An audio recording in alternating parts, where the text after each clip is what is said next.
Hey guys, Tom here again from SynthHacker.com. In this video I'm going to be showing you how to make a WHETHAN inspired bass and lead synth.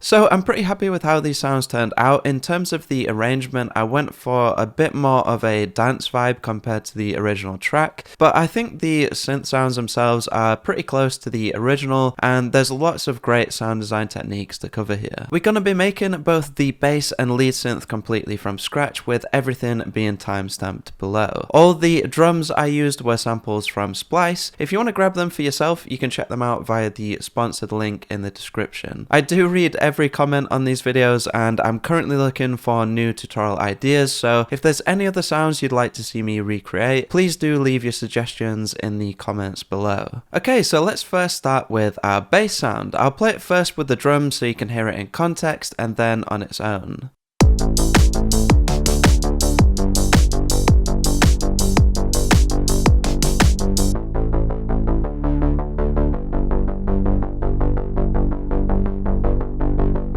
This synth is actually based around a modified version of the bass patch Crunch from my preset pack Futura. We're going to start by making the patch mono, bringing down the default saw wave an octave, and creating a short plucky amplitude envelope.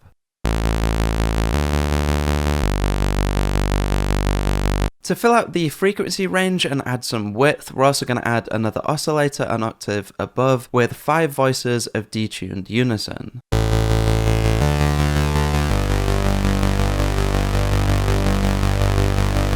With the harmonic structure of the sound now set, we're going to shape the frequency content with a 12 dB filter using a pluck-like envelope to modulate the filter cutoff.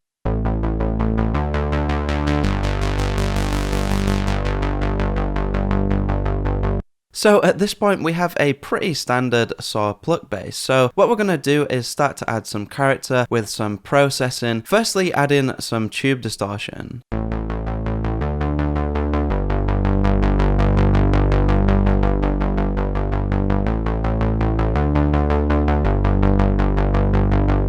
Instead of leaving this static, we're going to use the filter envelope to also modulate the distortion's mix amount. This will add some nice crunch and harmonics to the attack of the sound.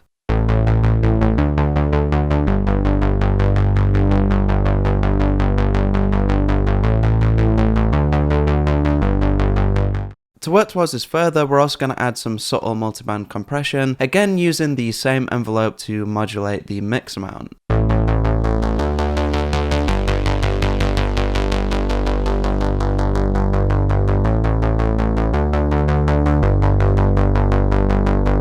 The last effect we're going to add in Serum is a 24 dB low pass filter at the end of the chain to give us more control over the harmonics, again using the same envelope to modulate the cutoff frequency.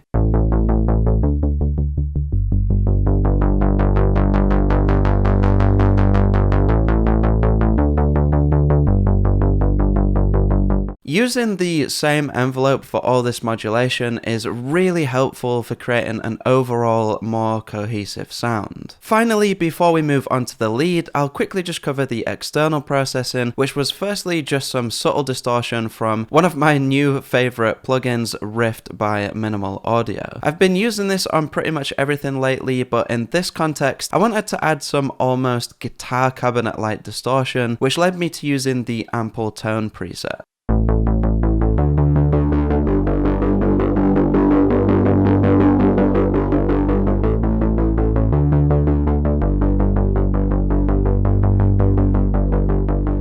Alternatively, it could definitely be worth playing around with Ableton's cabinet effects or something like Guitar Rig or Amplitube. To get the bass to sit cleanly with the kick drum, I also use some dynamic EQ from Pro Q3. If we solo just the kick and look at its frequency content, we can see its fundamental peak is at around 50 to 100 Hz.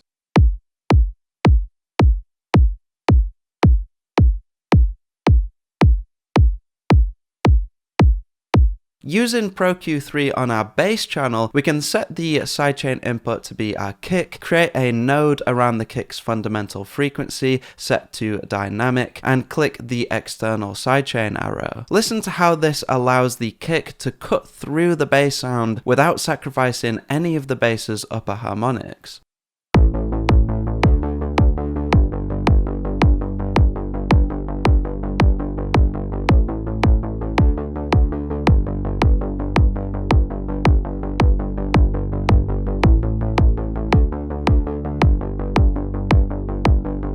The great thing about this is that if we do want to add some sidechain compression, we can use it purely to dial in the pumping effect we're after, rather than relying on it for mixing.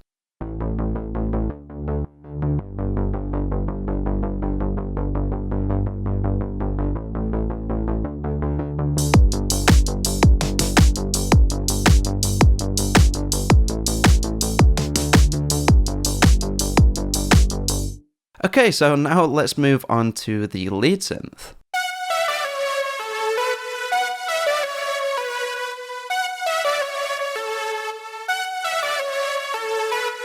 The first thing we're going to do is set our voice into mono with a subtle amount of portamento set to always. We can then set our amplitude envelope by bringing the sustain down and adding a little release. We're also going to add some vibrato using an LFO to modulate the oscillator's fine tune, as well as adding 5 voices of detuned unison.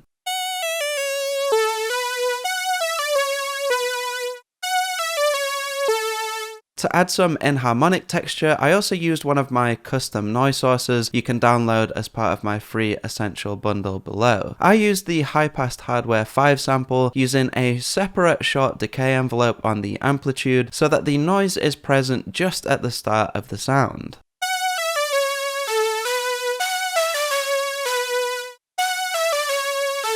Because I wanted the noise to mainly just fill out the high end of the sound, I also routed it through a high-pass 6 dB filter.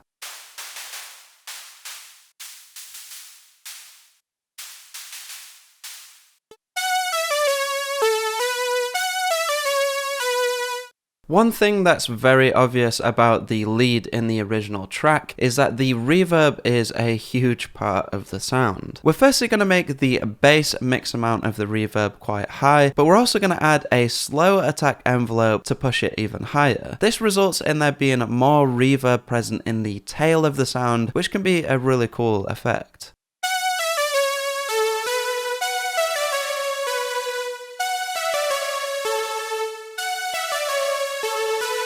To double down on this, we're also going to add some distortion after the reverb in the effects chain. As well as adding some harmonics, this also has the effect of kind of blurring the line between the lead and the reverb itself, creating a wide and spacey sound. To make this effect more dynamic, we're also going to use the same envelope to add more drive at the start of the sound.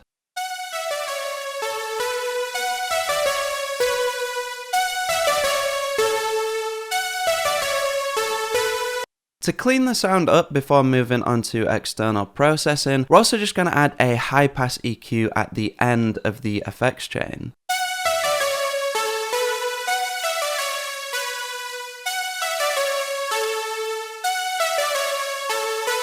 The first external effect I use will probably come as no surprise, and that's RC20. This is optional of course, but adds some nice cassette noise and pitch drift to give us a more lo-fi texture.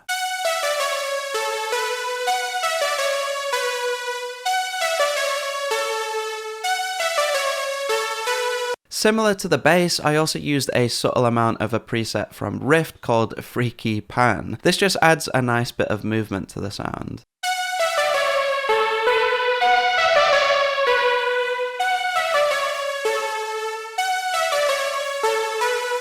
One issue that's very common to run into when mixing this type of track is the synths and hi-hats fighting for space. A very popular approach to solving this issue is to simply low pass the synths somewhere around the 5 to 10 kilohertz range. However, in this case, I wanted the lead to have a bright sound to it. So what I instead decided to do was apply some dynamic EQ to the synth's high end, being triggered by the hi-hats themselves as a sidechain input.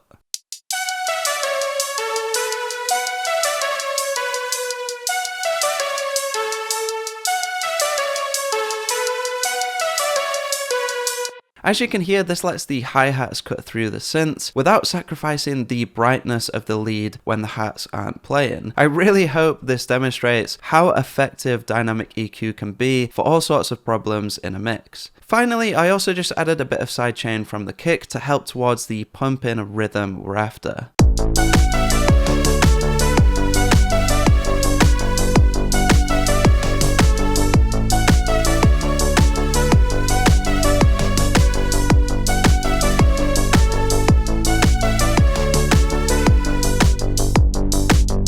So there we have it. I hope you took some ideas away from this video to use in your own sound design. Again, I'm always looking for new tutorial ideas, so if there's any other sounds or artists you'd like to see me recreate, please do let me know in the comments below. That's all for this one though, guys. As always, thanks a lot for watching, and I'll see you in the next video.